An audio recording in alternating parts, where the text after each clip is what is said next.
जय हिंद दोस्तों, the Shiva academy में मैं आपका स्वागत करता हूं।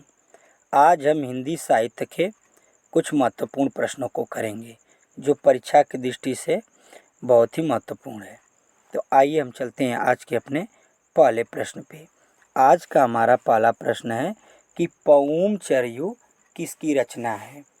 पऊम चरियु किसकी रचना है? तो यह स्वयंभू की रचना है। ऑप्शन नंबर सी इसका सही हो जाएगा। आइए चलते हैं हम अगले प्रश्न पे।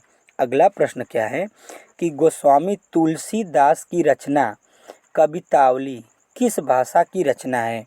करें कि जो कवितावली है वह किस भाषा की रचना है? तो यह ब्रज भाषा की रचना है। ऑप्शन नंबर 20 का सही हो जाएगा। आइए चलते हैं अगले प्रश्न पे। अगला हमारा प्रश्न है कि रस गंगाधर रस गंगाधर के रचयिता हैं। कि रस गंगाधर के रचयिता कौन है? तो इसके रचयिता हैं पंडित जगन्नाथ। इसके रचयिता कौन है? पंडित जगन्नाथ हो जाएगा। अगला प्रश्न है प्रश्न नंबर 4। प्रश्न नंबर 4 है कि सरहपा का संबंध निम्न में से किससे है। जो सरहपा का संबंध किससे है? तो सरहपा का संबंध सिद्ध साहित्य से है। ऑप्शन नंबर ए इसका सही जवाब है मेरे दोस्तों।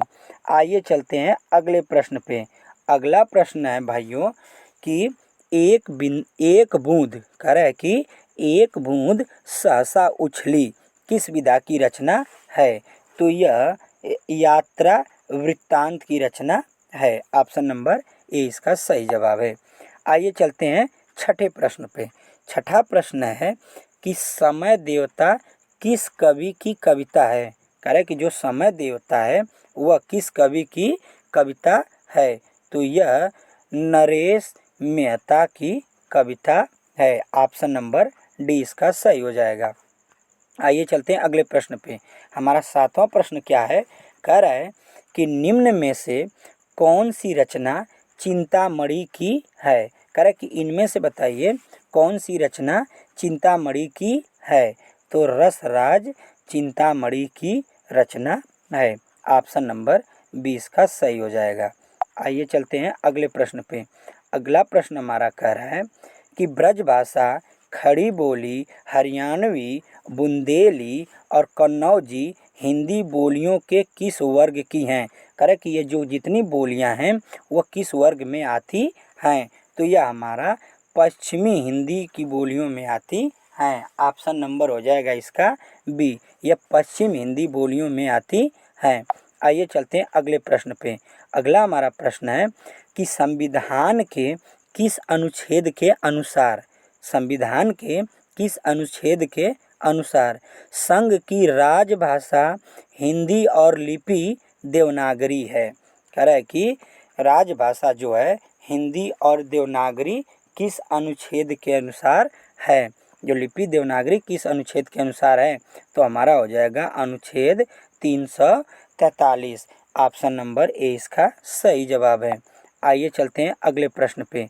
अगला हमारा प्रश्न है प्रश्न नंबर 10 कह रहा है कि पाली प्राकृतिक भाषाएं किससे विकसित हुई हैं। जो कह रहा है कि पाली प्राकृतिक भाषाएं किससे विकसित हुई हैं।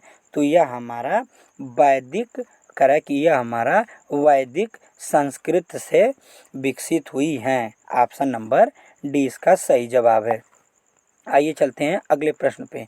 अगला हमारा प्रश्न है कि विनय पत्रिका किसकी रचना है। जो विनय पत्रिका है वह हमारी किसकी रचना है।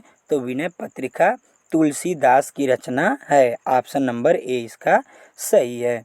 आइए अगले प्रश्न पे चलते हैं दोस्तों। अगला प्रश्न कह रहा है कि प्रेम वाटिका किसकी रचना है। कि जो प्रेम वाटिका है वह किसकी रचना है। तो यह हमारी रसखान की रचना है। ऑप्शन नंबर ए इसका सही जवाब है। आइए चलते हैं अगले प्रश्न पे। अगला प्रश्न है कि यामा किसकी रचना है। जो कह रहा है कि यामा किसकी रचना है। तो यामा हमारी किसकी रचना है भाइयों? तो यामा हमारी है महादेवी वर्मा की रचना है। ऑप्शन नंबर सी इसका सही जवाब है। अगला प्रश्न है प्रश्न नंबर 14 कि फणीश्वरनाथ कह रहा है कि फणीश्वरनाथ रेणु किसके लेखक हैं। कह रहा है कि इनमें से वह कौन सी रचना है जो फणीश्वरनाथ रेणु की है। तो ये इसमें मैला जो आंचल है वो फणीश्वरनाथ रेणु की रचना है। आइए अगले चलते हैं प्रश्न पे। अगला प्रश्न है कि रामलला नाछू के रचनाकार हैं। कह रहा है कि रामलला नाछू के रचनाकार कौन है। तो इसके रचनाकार हैं तुलसीदास। ऑप्शन नंबर सी इसका हो जाएगा सही। आइए अगले प्रश्न पे चलते हैं। प्रश्न नंबर 16 कह रहा है कि पुरस्कार के रचनाकार हैं। जो कह रहा है कि पुरस्कार के रचनाकार कौन है। बताइए दोस्तों 16 का क्या होगा। तो जयशंकर प्रसाद क्या हो जाएगा, जयशंकर प्रसाद। ऑप्शन नंबर 20 का सही जवाब है। आते हैं अगले प्रश्न पे। प्रश्न नंबर 17 कह रहा है कि रंगभूमि उपन्यास के लेखक हैं। कह रहा है कि रंगभूमि जो उपन्यास है इसके लेखक कौन है। तो इसके लेखक हैं अपने प्रेमचंद। इसके लेखक कौन है, प्रेमचंद। ऑप्शन नंबर सी इसका सही जवाब है। अगला प्रश्न है कि सेवा सदन किसका उपन्यास है। कह रहा है कि सेवा सदन जो है वो किसका उपन्यास है।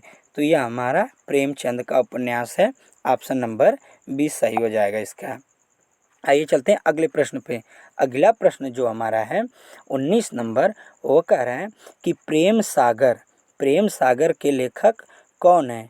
प्रेम सागर के लेखक कौन है। तो प्रेम सागर के लेखक हैं लल्लू लाल। ऑप्शन नंबर 20 का सही जवाब है। आइए चलते हैं 20वें प्रश्न पे दोस्तों।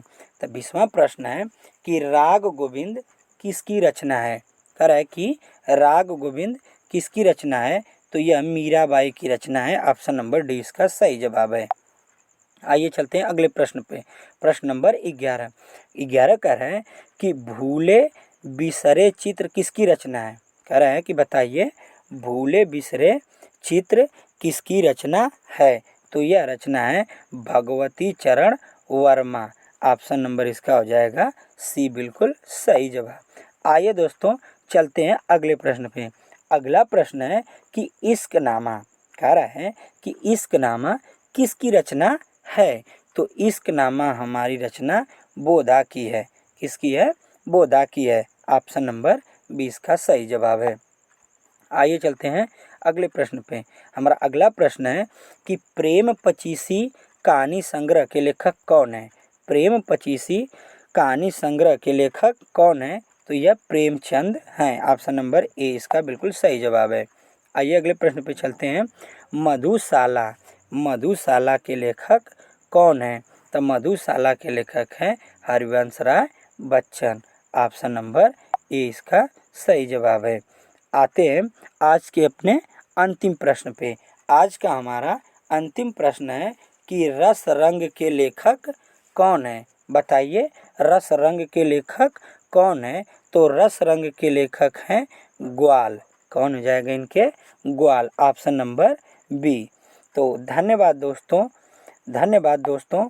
बताइए हमारा यह सेशन कैसा लगा। तो आज हमारे यह हिंदी साहित्य के 25 प्रश्न थे। और हमारे चैनल को लाइक, सब्सक्राइब और शेयर कर दीजिएगा। धन्यवाद।